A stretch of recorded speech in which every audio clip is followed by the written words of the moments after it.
That time of the week again to our YouTube viewers on the WPTV News channel. Thank you for joining us for Panthers 360. I'm Mike Trim, and I'm so pleased to be joined today by Jordan McPherson from the Miami Herald, a beat writer for the Panthers. Does great work, Jordan. Thanks for taking time out of your lunch break for us, sir.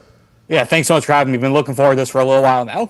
Yeah, listen, for those not familiar with your great work covering the Panthers, how long have you been with the Herald, and what do you cover there?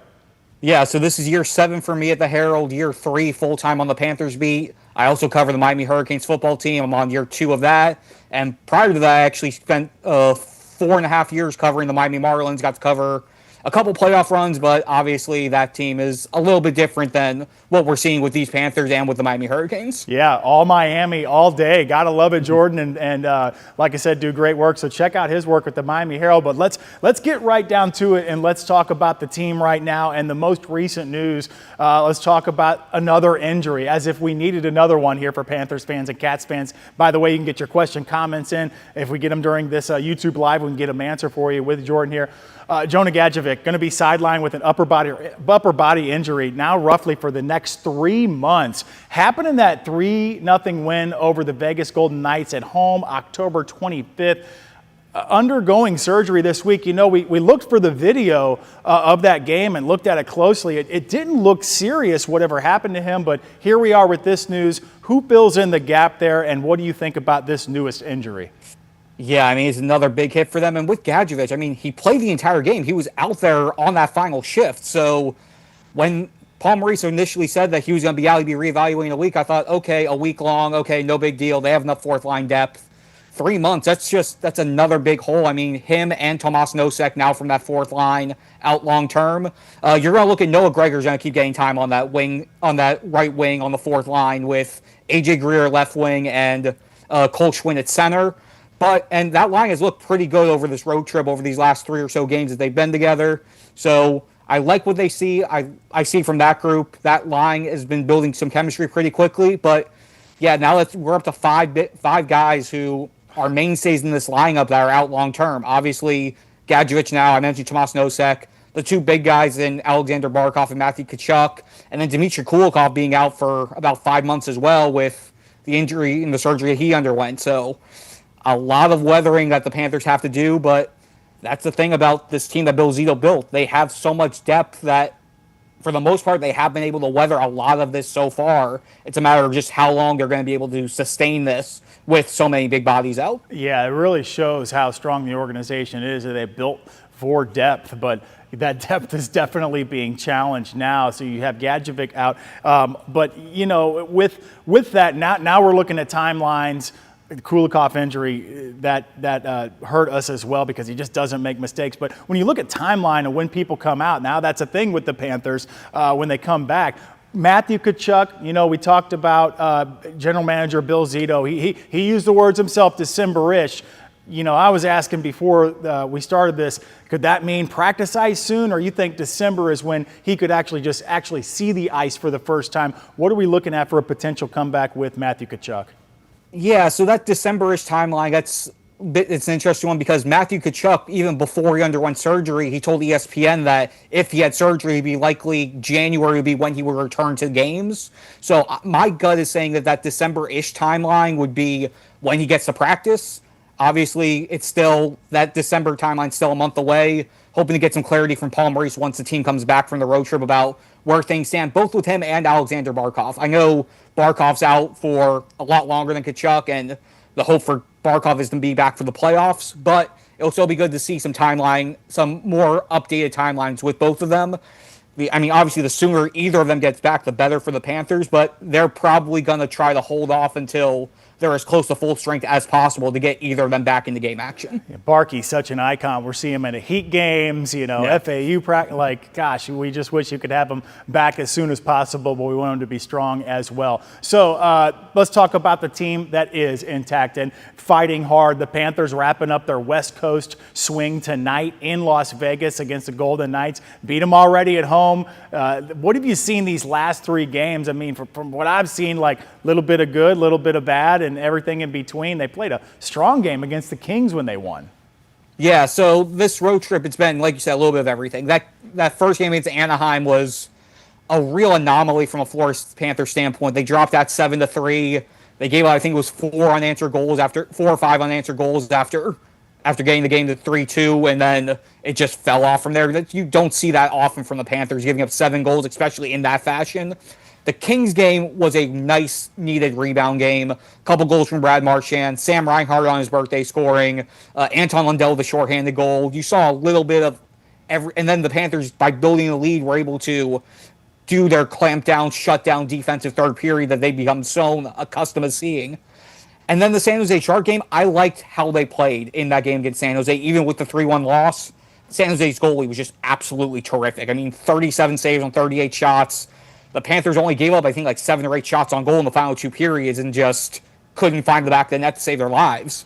So if they can build on what they did against the Kings and the Sharks going into Vegas and have a good game regardless of the result against Vegas. Obviously, a win to split this road trip would be huge. But if they can build off of these past 2 games going into Vegas and then take that back home, they have 11 of their next 12 games are on home ice. They're basically home. They're home until basically mid-December at this point, once they come back from this West Coast swing.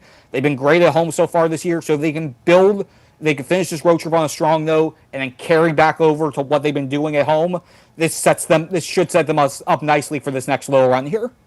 Yeah, home cooking will definitely be nice at Amaret Bank Arena. You know, Brad Marchand, he's not too many points off from 1,000 for his career. We knew how good he was in Boston, and we're still pinching ourselves that we had him for the Stanley Cup run. But the way he played in the Stanley Cup Finals, just unbelievable in the entire playoffs.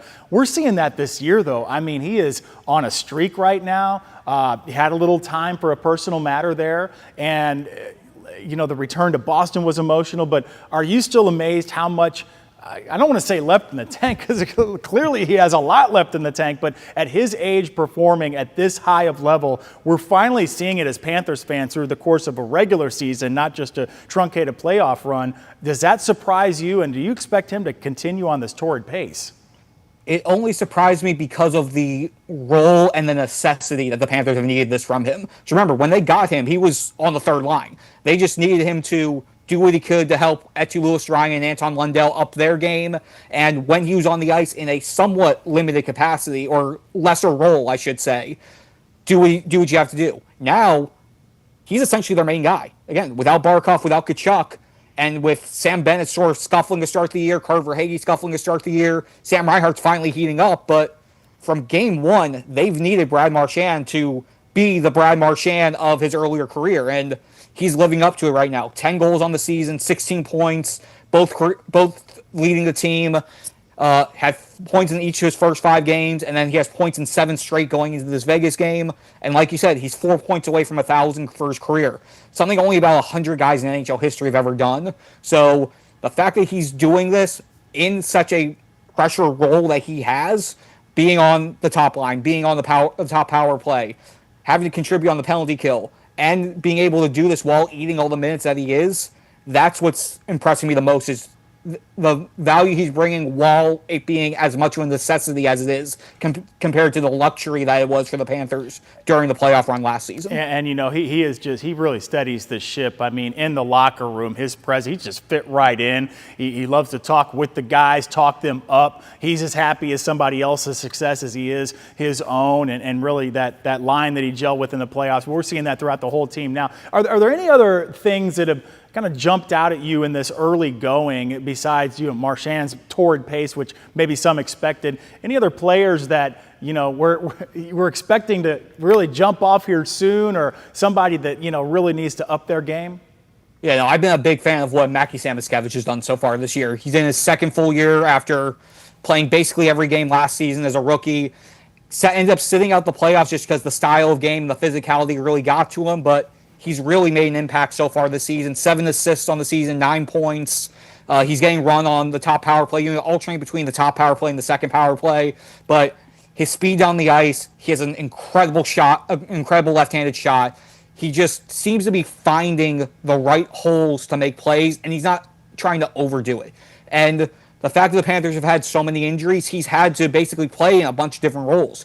He played on a line with Sam Bennett, and now he's with Sam Bennett and Jesper Boquist. He's played on a line where Evan Rodriguez was the center. He's played basically all 4 lines during his Florida career to this point, and he knows what's expected of him depending on where they slot him.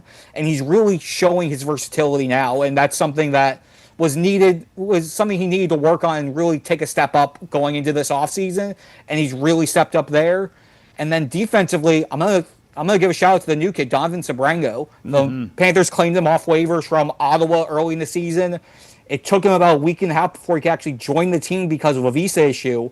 And then once he stepped into the lineup against the Stars earlier, about just before this road trip, he sort of settled down that third defensive pair with Jeff Petrie.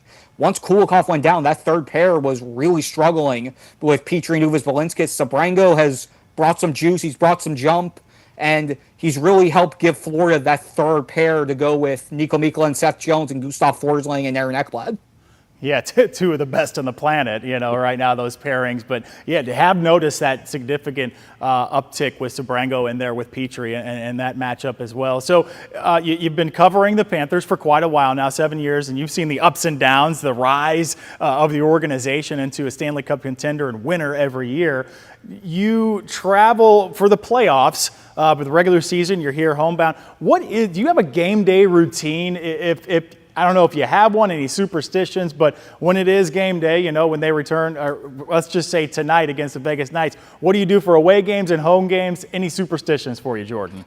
Yeah, so for home games, I follow pretty similar routine. Morning skate when they have a morning skate, and I normally hang out at their practice facility to do my early work, right? My early feature for the game, any news and whatnot. They got great food over at the practice facility, the Federal, which is their main restaurant on the upper level of the Iceplex, is very good. So it's a place where I'm able to kill some time, get some food before heading back home. Like most players, I try to get a nap in before the game, even though I probably don't need it, but it always helps to refresh right before the game. And then I get to the arena usually about 2 hours before the game, an hour and a half to 2 hours before, depending on the start time and what else I have going on during the day. But other than that, it's pretty low key. I don't really do too much in between. I try to just, again, especially with how long a day is, morning skates usually about 10 o'clock, games usually at 7. So we have about an 8-hour gap before covering a game and being there for about an hour or so after the game. So I try to just keep things low-key in between games when I'm at home, just because I know how long it is in between. When it comes to road games, like you said, I cover the playoffs, I cover home and road. So when I'm out on the road, and this applies to the other beats I cover when I was on Marlins and when I'm covering the Hurricanes, I try to explore the cities when I'm there the best I can.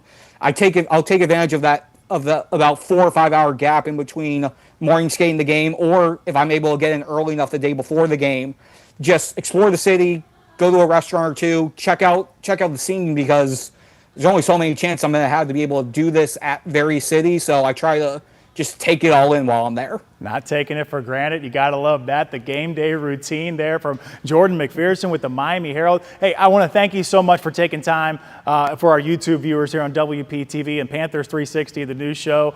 We hope to have you again during the season. Hopefully we're talking about more wins, more points. As we said, I think we can predict the home cooking is going to be a little better, maybe a little more chance for rest at home for our Cats. But let's start with that road win, wrapping it up in Vegas tonight. That's Jordan McPherson from the Miami Herald. Listen, you can watch this full interview on our YouTube page, WPTV viewers, and every Florida Panthers game on South Florida's 9, Panthers 360, Wednesday night, 7:30. Jordan, have a great rest of your day, and let's go Cats. Thanks so much.